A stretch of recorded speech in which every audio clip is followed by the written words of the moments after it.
Hello everyone, this is Defense Politics Asia and this is the operational report for the Ukrainian offensive. So the Ukrainian offensive is now 100% is ongoing. So previously, when we first covered it, there could be a possibility that they give up. So they didn't give up, they continue to press on despite the initial pushes have not been successful. So which means that this is a full-fledged offensive that we are now looking at. So the Ukrainians have launched offensive over a few locations. So the Ukrainians are attacking. Okay, let me zoom in. Okay, so the Ukrainians are attacking with a limited near Kayamka region on the westernmost part of the Zaporizhia line. There's another force. The main push is actually down the Velika Novosibirsk region. There's another push over at the westernmost part of the Donetsk region in the Novodonetsk region, and there's another push over at Adievka region. Another major push over at the Bakhmut region, and pushing south from Sivers. And there is some poking around, some probing over at the Kupiansk front, and there is also an attack into the Belgorod region over at this location near the Shebekino at the Tavaya, what is it? What is it called? Novaya Tavazanka. So that region. So, and then there's an alleged amphibious crossing that didn't seems to pan out on the western part of Enohoda. So as you can see, there is a lot of push. As you can see, the arrows, there's a lot of push all over the place. This is extremely huge scale of offensive by the Ukrainian forces. Going to the details, we have alleged crossing near Babine, where a Ukrainian Sukhoi 25 got shot down. And this crossing allegedly did not work out after the plane got shot down, and then the crossing didn't seem to work out. I don't think this is, because this is pretty rumored, so don't put too much weight on this alleged amphibious operation. And there's also, and then over at the Zaporizhia front, we have a Ukrainian push towards Lubkove from a Stepove direction. This is the latest of the offensive actions that we have seen from the Ukrainian side. This is happening over the past 12 hours. We are probably going to see more information about this push as we go along over the next day. And the Ukrainians also make a major push to continue their major offensive over at the Velika Novosibirsk sector. They attack Nekushny, also towards Storozhevi. They push towards Rivnopil, Novodarivka, Levetny, towards Prione, and towards Stepove. And over on the eastern part of the Velika Novosibirsk sector into the Donetsk front, there is a major attempt to push for Novodonetsk. They push south towards Otyabrsky, and they also make an attempt towards Urzhany, but this push did not succeed. The Russians managed to hold a line around here, and the Russians also managed to take back the initial success around Novodonetsk, similar to the situation at Nekushny, where the Russian forces managed to counter and recapture this location. The push here at Staronevi did not go anywhere. Novodarivka region also, the Russians seem to manage to recapture. So the Russians are definitely not going to just retreat easily, as they are actively doing counter-offensive actions. So the front line have not really changed much despite all these things, except in this area here. In this region here, the Ukrainians have a certain level of success, especially in this area, this salient here. This salient here is acknowledged by both Russian and Ukrainian sources to be able to push towards Otyabrsky. And this is very important because if the Ukrainians are able to capture this town, they will be able to cut across to capture Staromlinivka. So if the Ukrainians move here, capture this, they can go to Staromlinivka, and they will be able to cut off the crossing between the left the east and the west along the river here, and this will allow them to hit the rear or to continue to hit west to connect with the forces attacking Prione, and this can encircle the entire Russian forces that was currently holding the lines over here. And a breakthrough in this way will allow the Ukrainians to actually push all the way towards the direction of Mariupol. In the direction, it will be still quite some time before they can even reach Mariupol, but this, if they can break this line in this way, the defenses here is unclear. How strong will they are they to be able to hold a Ukrainian push in this way? Over at the Voleda region, previously the Ukrainians actually attacked Palivka and Mykolaiv in this way.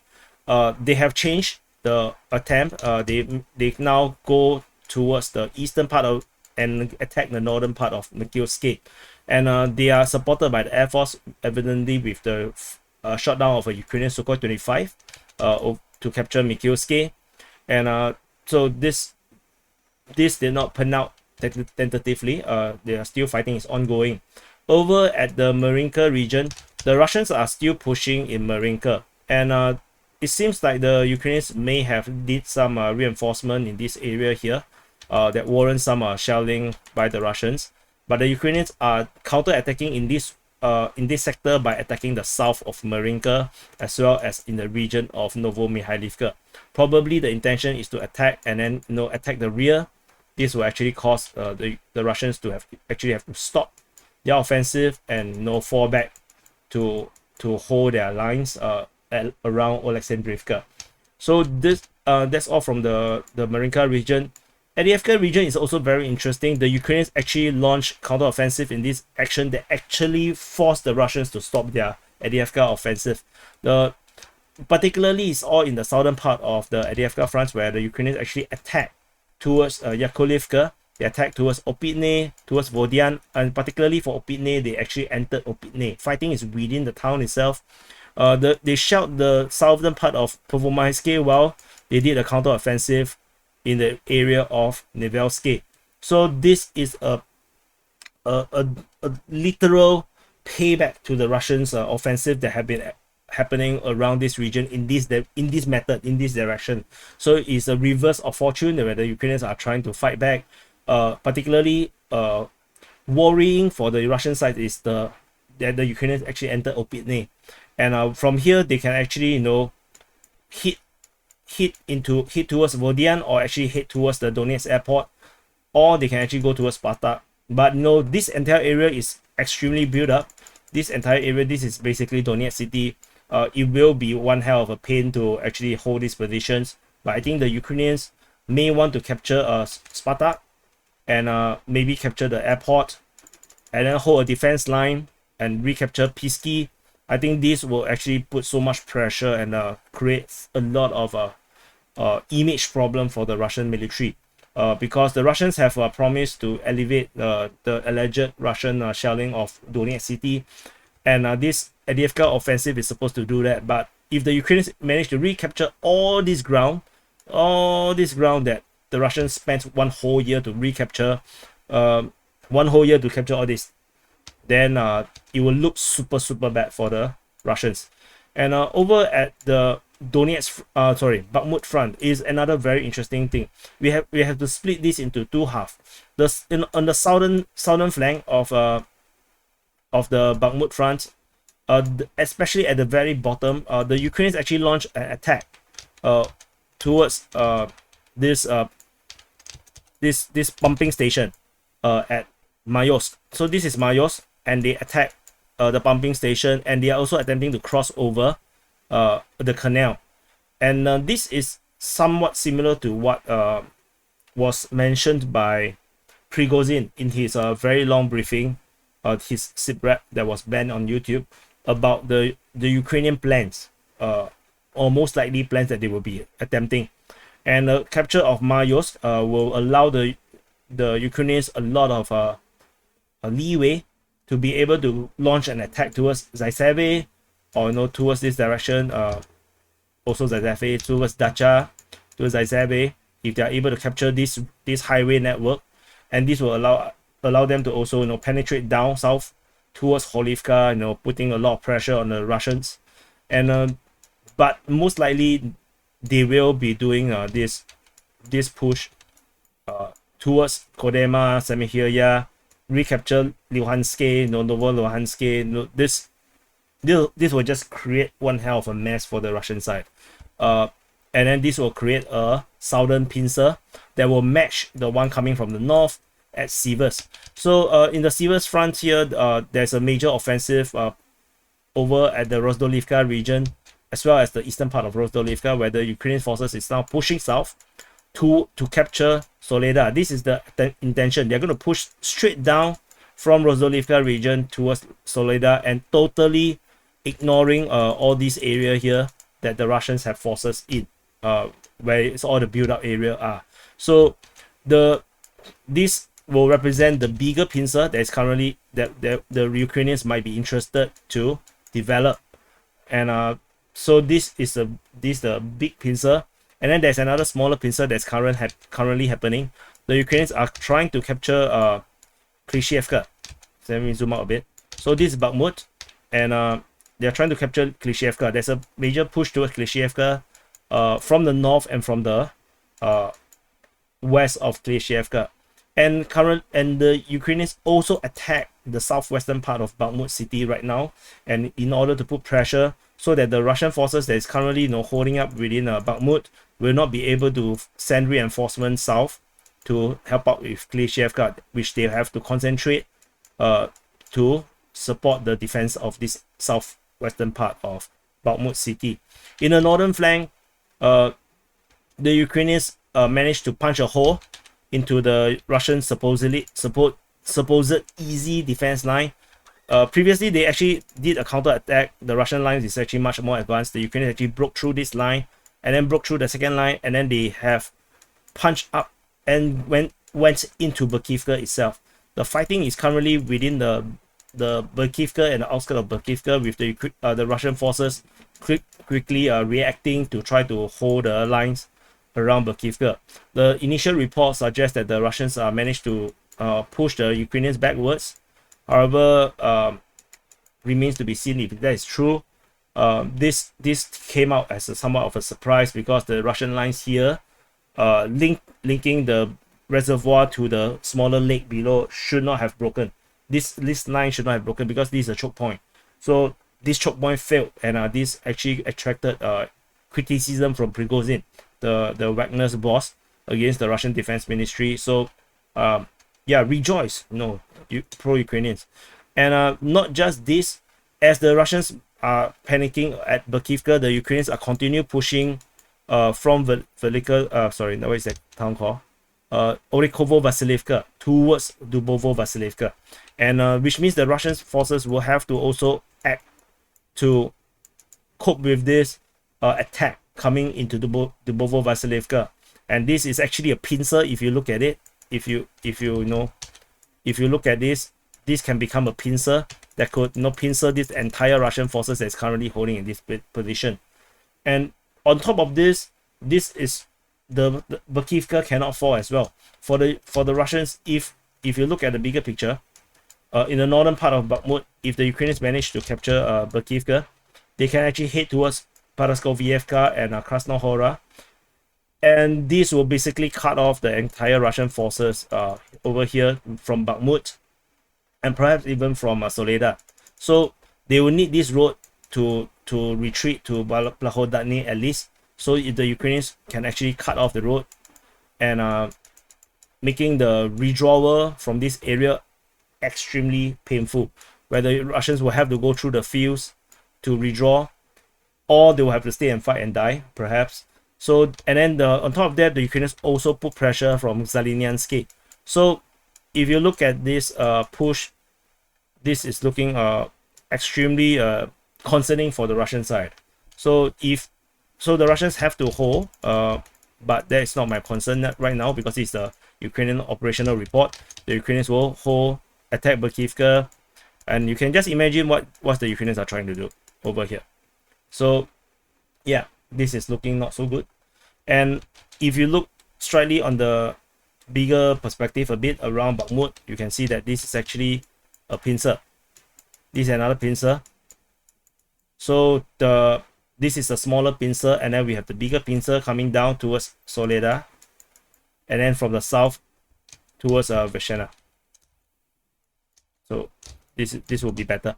So this push here, this is the smaller pincer, and then we have a bigger pincer coming down. And yeah, so the Russians will have to hold all the lines. If any of these lines break, it will spell disaster for the Russian forces.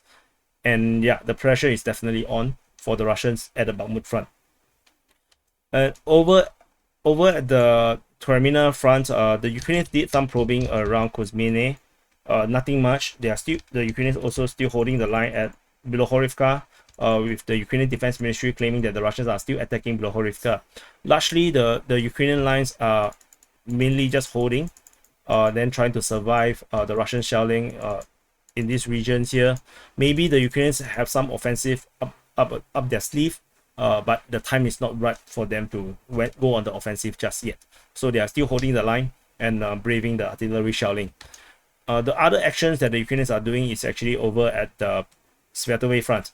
So this is Sviatove, and the Ukrainians are attacking around the Novosibirsk region as well as Berestove region. This fighting here is very limited. It's a limited offensive. So there is report of probing at Berestove and around the Novosibirsk. Although there are also conflicting report about the Russians are attacking in this area as well. So we shall continue to watch this area. It's not so clear exactly what is happening. And the Ukrainians are also continue to be probing at Olyansk, Veshana, and Sinkivka. Particularly the one at Sinkivka, this is actually considered an offensive because according to Remlin 21, the Ukrainians are actually attacking at Sinkivka. So this continue to be a ongoing Ukrainian thing. They continue to be attacking Sinkivka, but whether they will go anywhere is unclear.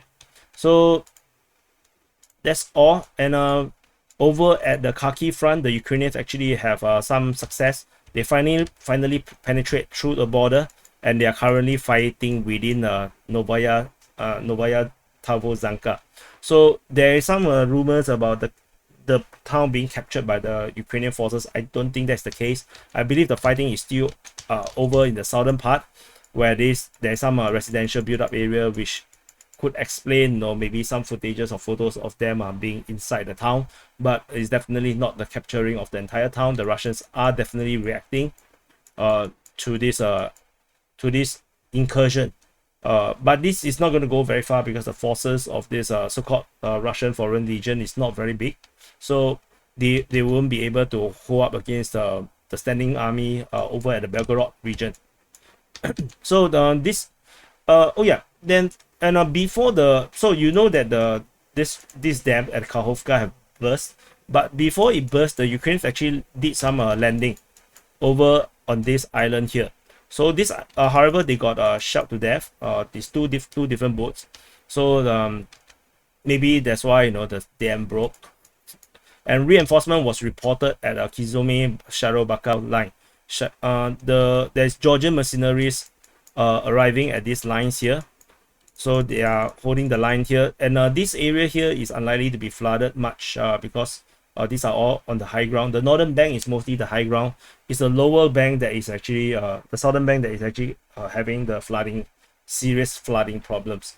So I believe the Ukrainians will still continue to do something over here, as they have just received another 2 boats at Kherson.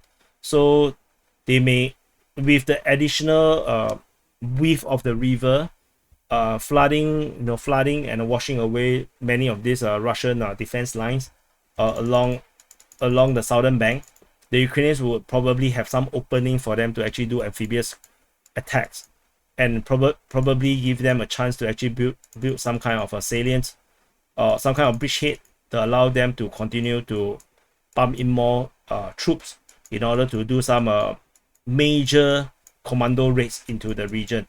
Whether they will do something like that is unknown, but this will definitely give the Russians a lot of problems in terms of diversion of their attention away from the Zaporizhia front.